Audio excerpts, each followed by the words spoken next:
Hello, I'm building the World of Warcraft Tomahawk and Destruction Hammer. $12.99. I should probably start putting prices on these. Doom Abyss Micro M4 MU. I guess this is how you can lay it out. Actually, that's pretty cool. I should have done that. Should have looked at the box. I had to lay it so basic like this. This is really loose. I don't know. It was really hard to do. Don't blame me. I'm sorry. I'm so bad at my job. Let's try to lay it. Is that how they did it? Okay. So I'm guessing this is the Blood Tomahawk and then the Destruction Hammer. Clearly, I'm smart. I'm just joking. This is obviously the hammer. Or the judge is mad. Let's try the other pose. Now we can get to the close details. The ornamentals. They got the wood detailing on the actual stem. Crack.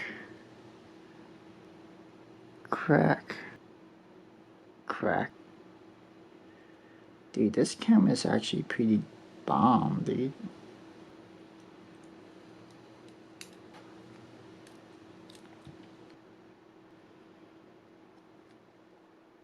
Bottom of this too.